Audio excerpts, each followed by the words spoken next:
بسم اللہ الرحمن الرحیم۔ پروگرام پیش کیا جا رہا ہے اولیاء اللہ۔ ہمارا آج کا یہ پروگرام حضرت پیر سید حاجی علی شاہ بخاری رحمۃ اللہ علیہ کے بارے میں ہے۔ حضرت پیر سید حاجی علی شاہ بخاری رحمۃ اللہ علیہ بامبے میں تقریباً 500 سال قبل اسلام پھیلانے کے لیے سمرقند بخارا سے انڈیا آئے کہ جس طرح حضرت خواجہ غریب نواز رحمۃ اللہ علیہ اور دوسرے بزرگان دین نے عرب ممالک اور فارس سے اسلام پھیلانے کی غرض سے انڈیا کی جانب ہجرت کی، وہ لوگ اپنی مرضی سے اس ضرورت کو دیکھتے ہوئے آئے یا پھر جب ان کے خواب میں نبی کریم صلی اللہ علیہ وآلہ وسلم نے ہدایت دی یا الہام کے ذریعے انہیں مطلع کیا گیا، جیسے کہ اللہ کی جانب سے ایک روحانی طاقت ملتی ہے۔ حضرت پیر سید حاجی علی شاہ بخاری رحمۃ اللہ علیہ کی درگاہ پر پانی کے ایک ٹینک پر درگاہ کی تعمیر کی تاریخ نصب ہے کہ جس سے اس بات کا بخوبی اندازہ لگایا جا سکتا ہے کہ سید حاجی علی شاہ بخاری رحمۃ اللہ علیہ کی درگاہ تقریباً 500 سال پرانی ہے۔ درگاہ کا موجودہ نقشہ مسجد اور سینیٹوریم بلڈنگ یعنی رہنے کے لیے فلیٹ وغیرہ میں اور مین گیٹ 1948 سے 1980 کے درمیان میں تعمیر کیے گئے۔ درگاہ سے نکلنے والی شاہراہ لالہ لاجپت رائے روڈ سے درگاہ کی سیڑھیوں تک پہلی بار 1944 میں تعمیر کی گئی۔ 1948 سے 1990 کے درمیانی وقفے میں عقیدت مندوں کے آرام کے لیے اس روڈ کو اونچا اور چوڑا کیا گیا۔ مذہب اور ذات پات سے بالا تر ہو کر دنیا بھر سے لوگ یہاں عبادت اور اپنی دعاؤں اور اپنی دلی مرادوں کو، کوئی صحت کی دعا کرتا ہے تو کوئی دولت کی، کوئی بچوں کی تو کوئی شادی کی، غرض یہ کہ ان کی دلی مرادیں بر آتی ہیں اس جگہ سے۔ حضرت پیر حاجی علی شاہ بخاری رحمۃ اللہ علیہ کی زندگی میں اور ان کی وفات کے بعد بھی کئی معجزے رونما ہوئے ہیں، جیسا کہ مسلمانوں کا پکا یقین ہے، اور قرآن پاک میں بھی اس بات کا تذکرہ کیا گیا ہے کہ اللہ کے وہ بندے جو اپنی جانیں اللہ کی راہ میں وقف کرتے ہیں وہ کبھی نہیں مرتے، اور انہیں کوئی مردہ نہ کہے، وہ اپنی قبروں میں زندہ ہیں اور ان کے کھانے پینے اور ضروریات کی ذمہ داری اللہ کی ہے۔ چند مستند ذرائع سے معلوم یہ ہوتا ہے کہ پیر حاجی علی شاہ بخاری رحمۃ اللہ علیہ قطب اکبر تھے۔ آپ کے معجزات کے بارے میں جس قدر بھی معلومات ہوئیں وہ آپ کے عقیدت مندوں سے اور وہ لوگ جو نسل در نسل سے آپ کی خدمت میں لگے ہوئے ہیں وہی کچھ بتاتے ہیں۔ سید پیر حاجی علی شاہ بخاری رحمۃ اللہ علیہ بخارا سے تشریف لائے تھے۔ آپ 2 بھائی آئے تھے اور بعد میں آپ کا ایک بھائی واپس چلے گئے۔ آپ نے اپنی ماں کو خط لکھا تھا کہ میں اب یہاں پر رہنے لگا ہوں اور مجھے یہاں پر دین کی خدمت کے لیے ہوں، لہذا آپ مجھے اپنی خدمت سے بری کیجئے اور مجھے اجازت دیجئے کہ میں یہاں پر اسلام کی تبلیغ کروں۔ حاجی علی پیر کے بہت سی کرامات مشہور ہے، جس میں ایک کرامت یہ بھی ہے کہ حاجی علی پیر ایک بار کہیں بیٹھے ہوئے تھے کہ ایک بائی وہاں سے روتی ہوئی گزری تھی، اور آپ نے اس کو بلا کر پوچھا کہ بھئی کیا بات ہے، تو اس نے بتایا تھا کہ یہ برتن ہے، اس کے اندر تیل بھرا ہوا تھا اور وہ گر گیا ہے، اور وہ گر گیا ہے تو اب میں خالی برتن لے کے اپنے شوہر کے پاس جاؤں گی تو وہ مجھے بہت مار پیٹ کرے گا۔ تو حاجی علی پیر اپنی جگہ سے اٹھ کھڑے ہو گئے اور اس کو کہا کہ بتا تیرا تیل کہاں گرا ہے۔ پھر آپ وہاں پر گئے اور انگوٹھے سے تیل دبا کر اس کا برتن بھر دیا۔ وہ تو اپنا خوش چلی گئی، لیکن رات کو حاجی علی پیر کو زمین نے خواب میں کہا کہ صاحب آپ نے میرے ساتھ میں ایسا سلوک کیا اور مجھے اس سے بہت تکلیف پہنچی ہے، تو جب بھی آپ آئیں گے میرے پاس تو میں اس کا آپ سے بدلہ لوں گی۔ تو حاجی علی پیر نے اس کا احساس کیا اور وہ جب سے ذرا غمگین سے رہنے لگے اور طبیعت ٹھیک نہیں رہنے لگی تو پھر آپ وہاں سے اجازت لے کے حاجی علی بمبئی تشریف آئے اور یہاں پر بمبئی میں رہنے لگے اور اپنے مریدوں کو تاکید کر دی کہ جب کبھی بھی میرا وصال ہو تو میرا کفن سمندر میں بہا دینا۔ اتفاق سے ابھی آپ جہاں یہ روضہ مبارک دیکھ رہے وہاں بہتا ہوا کفن آیا تھا اور اس کو یہاں پر دفن کیا گیا۔ 1916 میں حاجی علی پیر کی جو خدمت ہے کچھی میمنوں کے ہاتھ میں آئی اور انہوں نے یہاں پر یہ درگاہ شریف بنایا۔ آج جو درگاہ شریف کا نقشہ ہے یہ پرانی درگاہ شریف کا نہیں ہے، یہ 1960 میں پھر سے بنایا گیا ہے اور مسجد کے ساتھ میں مسجد ہے۔ ایک اور مسجد جو ہے روڈ سائڈ پر ہے جس کو کنارہ مسجد کہتے ہیں، اور یہاں تو روڈ سے حاجی علی کی درگاہ شریف تک کمپلیکس تک جانے کے لیے تقریباً 2500 فیٹ کا راستہ ہے جو حاجی علی درگاہ ٹرسٹ کے ٹرسٹیوں نے بنایا ہے۔ عقیدت مند لوگ باقاعدگی سے آپ سے ملنے آتے۔ اپنی وفات سے قبل آپ نے اپنے ماننے والوں کو اس بات کی وصیت کی کہ آپ کی وفات کے بعد آپ کو کسی مخصوص جگہ پر یا قبر میں دفن نہ کیا جائے اور ان کا کفن بہا دیا جائے۔ جس جگہ اور جیسے ان کا کفن لوگوں کو ملا وہیں پر آپ کا مدفن تعمیر ہوا۔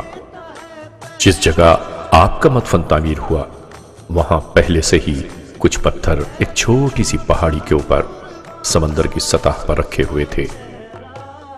موجودہ چیئرمین عقیدت مندوں اور AS تاجر نے بھی بتایا کہ پہلے یہاں سمندر پر کوئی راستہ نہیں تھا، لوگ پتھر جمع کرتے تھے اور ایک عارضی راستہ بنا لیا کرتے۔ جب پانی کا چڑھاؤ بڑھتا تو راستہ تباہ ہو جاتا۔ یہ بات 1944 کی ہے کہ ان کے والد محمد حاجی ابو بکر، جنہیں بمبئی حکومت کی طرف سے 1933 میں ٹرسٹی چنا گیا تھا، آپ نے ایک مستقل راستہ بنانے کا ارادہ کیا، لیکن انہیں اس بات کا پکا یقین نہیں تھا کہ مونسون کے دنوں میں وہ راستہ موجود رہے گا یا تباہ ہو جائے گا۔ ایک روز ایک بوڑھے سے آدمی جناب ابو بکر صاحب کے پاس آئے اور کہا، جناب پیر حاجی علی شاہ بخاری رحمۃ اللہ علیہ ان کے خواب میں آئے ہیں اور انہوں نے دریافت کیا کہ درگاہ پر آنا جانا کیوں چھوڑ دیا ہے۔ بوڑھے ضعیف آدمی نے جواب دیا، جیسا کہ وہاں کوئی خاطر خواہ راستہ بھی نہیں ہے اور بڑھاپے کی وجہ سے درگاہ پر جانا بہت مشکل ہوتا ہے۔ آپ نے خواب میں اس بزرگ کو بتایا کہ بہت جلد ایک سخت پتھروں کا راستہ بنایا جائے گا اور انہیں مقبرے پر جانے میں کوئی دشواری نہیں ہوگی۔ جناب ابو بکر نے اس آدمی کو بتایا کہ اس راستے کے تمام کام ابھی شروع نہیں کیے گئے ہیں، لیکن یہ ایک اشارہ ہے کہ وہ اب زیادہ انتظار نہ کریں اور لہروں اور دوسرے نقصانات سے حفاظت کی ذمہ داری حضرت پر چھوڑ دی جائے۔ مونسون کے موسم میں بمبئی تک کی سڑکیں خراب ہو جاتی ہیں، جن میں جگہ جگہ گڑھے پڑ جاتے ہیں، لیکن تب سے لے کر اس برس تک درگاہ کے راستے پر نہ ہی کوئی نقصان ہوا ہے اور نہ ہی لوگوں کو آنے جانے میں کوئی تکلیف ہوئی۔ یہ بھی تو ایک بہت بڑا معجزہ ہی ہے۔ 1949 میں بامبے میں ایک بہت بڑا طوفان آیا جس نے کوئی عمارت ایسی نہ چھوڑی کہ جس میں کوئی شگاف نہ پڑا ہو، کوئی نقصان نہ ہوا ہو، لیکن درگاہ سینیٹوریم یا راستے کو کسی بھی قسم کا نقصان نہیں پہنچا۔ لہریں پہاڑوں جتنی اونچی تھیں کہ لوگ ڈر گئے کہ وہ اس میں ڈوب نہ جائیں۔ پھر لوگوں نے درگاہ کی دیوار پر سر جھکا کر دعا کی۔ اچانک ایک روشنی لہروں پر پڑی اور لوگ اپنے اپنے گھروں کو سکون، چین اور اطمینان کے ساتھ روانہ ہو گئے۔ ہزاروں عقیدت مندوں نے اس معجزے کو دیکھا اور وہ آنے جانے والے لوگ جو مقبرے پر آتے ہیں، ان کا کہنا ہے کہ سچے یقین اور ارادوں سے انہوں نے یہاں جو بھی مانگا ہے انہیں حضرت کے دربار سے ملا ضرور ہے۔ موجودہ چیئرمین اور مینیجنگ ٹرسٹی کی اطلاع کے مطابق روزانہ تقریباً 5 سے 10 ہزار افراد درگاہ پر آتے ہیں اور جمعرات، جمعہ اور اتوار کو یہ تعداد 10 سے 20 ہزار تک جا پہنچتی ہے۔ عید اور بقرعید کو یہاں لاکھوں کی تعداد میں لوگ آتے ہیں۔ درگاہ کے کیمپس میں رہنے کے لیے ہال، کچن، 1، 2 اور 3 بیڈ روم کی جگہ ہے۔ بمبئی کے رہائشی لوگوں کو یہ جگہ بہت ہی کم اور موزوں کرائے پر یعنی 300 سے 600 روپے ماہانہ پر زیادہ سے زیادہ 3 مہینے کے لیے دی جاتی ہے۔ یہاں کے فنڈز ذرائع ابلاغ کے ذریعے، چندے کے ذریعے اور سٹی گورنمنٹ سے آتے ہیں۔ یہاں کے ٹرسٹیز غریب اور نادار بچوں کو تعلیم دلواتے ہیں اور اعلیٰ تعلیم اور تکنیکی تعلیم بھی دی جاتی ہے۔ مریضوں کو آپریشن اور دواؤں کے لیے چندہ بھی فراہم کیا جاتا ہے۔ لوگ تعلیمی اداروں کے لیے تعاون بھی کرتے ہیں، جیسے چیزیں خرید کر دینا اور مدرسے بھی چلانا ہے۔ ٹرسٹیز یہاں ایک کالج، ایک ہاسپٹل بنانا چاہتے ہیں کہ جہاں رنگ و نسل، ذات پات، مذہب سے بالکل مبرہ ہو کر خدمت خلق خدا کی جائے۔ اس طرح پیر حاجی علی شاہ بخاری رحمۃ اللہ علیہ کے خواب شرمندہ تعبیر بھی ہوں گے۔ حضرت کی روحانی طاقت آج بھی درگاہ پر آنے جانے والے لوگ محسوس کرتے ہیں۔ اس ٹرسٹ کی بنیاد 1916 میں کچھی میمن کمیونٹی نے رکھی تھی۔ حاجی علی شاہ بخاری کا مزار سمندر کے بیچ چٹانوں پر تھا۔ کچھی میمن کمیونٹی کے ممبران روزانہ درگاہ پر جاتے تھے۔ انہوں نے درگاہ، گنبد، مسجد اور سینیٹوریم بلڈنگ تعمیر کی کہ جہاں مزار قائم کیا جا سکے، اور تعمیر میں بھرپور مالی تعاون بھی کیا۔ اور حاجی اسحاق اور دوسرے کچھی میمن برادری نے 1916 کے قوانین مجریہ 1337 کے تحت ہائی کورٹ کے ججوں اور عارضی طور پر شہری قوانینی حلقے حکومت کے تحت ہائی کورٹ سے درگاہ اور مسجد کی انتظامیہ اور اس کے نتیجے میں قائم ہونے والے ٹرسٹ کی بنیاد رکھی گئی۔ رہائش کے لیے عمارتیں، مشرقی اور مغربی منزل، درگاہ کا دروازہ ٹرسٹ فنڈ میں سے 1948 اور 1950 کے درمیانی عرصے میں تعمیر کیا گیا۔